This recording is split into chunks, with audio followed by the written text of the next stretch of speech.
కుంభవృష్టితో ఉత్తరాఖండ్లోని ధరాలి ప్రాంతం మరుభూమిని తలపిస్తోంది. మెరుపు వరదలు బీభత్సం సృష్టించాయి. 4 ప్రాణాలు కోల్పోగా 50 మంది గల్లంతయ్యారు. సెకన్ల వ్యవధిలో వరదకు గ్రామం కొట్టుకుపోయింది. ఇప్పటికే ఎస్డీఆర్ఎఫ్, ఎన్డీఆర్ఎఫ్ బృందాలు సహాయక చర్యలకు రంగంలోకి దిగాయి. కుంభవృష్టి కారణంగా ఎగువ ప్రాంతమైన కీర్గఢ్ నుంచి మెరుపు వరదలు సంభవించాయి.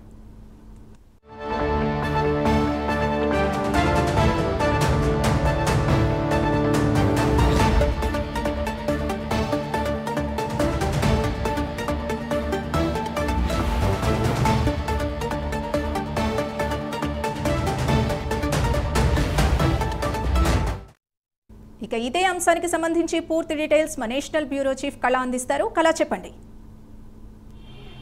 సింధు, దాదాపు ఏదైతే ఉత్తర కాశీలో మనకు అంటే ఒక పెద్ద విధ్వంసము ఈరోజు మధ్యాహ్నము 1 గంట సమయంలో జరిగిందని చెప్పవచ్చు. అయితే మేఘాలు అంటే దాదాపు ఒక 3 రోజుల నుంచి కూడా భారీ వర్షాలు కురుస్తూ ఉన్నాయి. అయితే ఇక్కడ ఏదైతే మధ్యాహ్నము దమేలి అనేటువంటి గ్రామము మొత్తం అంతా కూడా దమేలి తర్వాత చుట్టుపక్కల ఉండేటటువంటి చిన్న చిన్న గ్రామాలంతా కూడా ఇక్కడ అంటే వర్షపు నీళ్ళు అనుకోవచ్చు, తర్వాత ఏదైతే మనకు క్లౌడ్ బాస్ట్కి సంబంధించినటువంటి అంటే ఇది మధ్యాహ్నం 1 గంట సమయంలో సంభవించింది. దమేలి అనేటువంటి గ్రామం అంతా కూడా వితిన్ సెకండ్స్లో కొట్టుకొని పోయింది.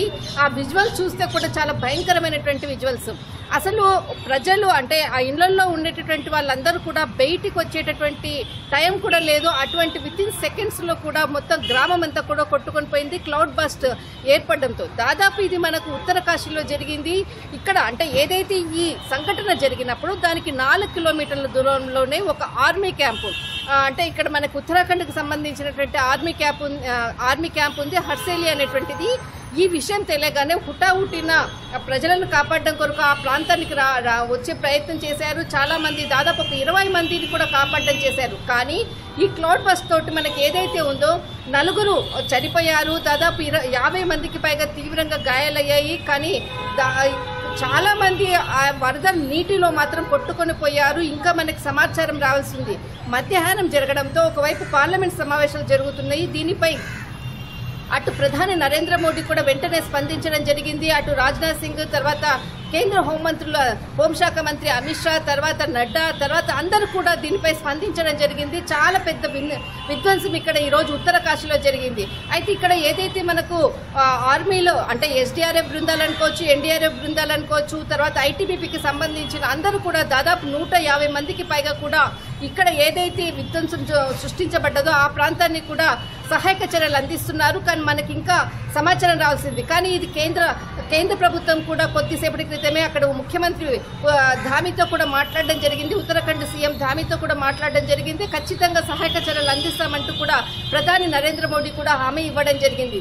అయితే ఇది మనకు దాదాపు ఒక 3 రోజుల నుంచి కురుస్తున్నటువంటి వర్షాలు ఒకవైపు, అంతేకాకుండా ఈ క్లౌడ్ బస్ట్తో కూడా మొత్తం గ్రామాలంతా కూడా ఈరోజు అంటే లోపల ఉండేటటువంటి వాళ్ళందరూ కూడా విలేజెస్ పైనుంచి మనకు ఒక ప్రాంతం నుంచి కూడా మేఘాలు అంటే ఒకే వైపు నుంచి మేఘాలంతా కూడా ఒకేసారి ఎదురుగా రావడంతో క్లౌడ్ బస్ట్ అనేది కూడా ఏర్పడుతుంది. ఒక్కసారి మధ్యాహ్నం ఈ విధమైనటువంటి సంఘటన జరగడంతో అక్కడి నుంచి కూడా చాలా మంది వరద నీటిలో కొట్టుకొని పోయారు. కానీ విధ్వంసం ఎంత అన్నది మాత్రం ఇంకా ఒక లెక్కకు రావాల్సింది. కానీ ఆర్మీ ఏదైతే దగ్గరలో 4 కిలోమీటర్ల దూరంలోనే ఆర్మీ క్యాంప్ ఉండడంతో కూడా వాళ్ళకి విషయం తెలిసి వెంటనే సహాయక చర్యల కొరకు పూనుకున్నారు.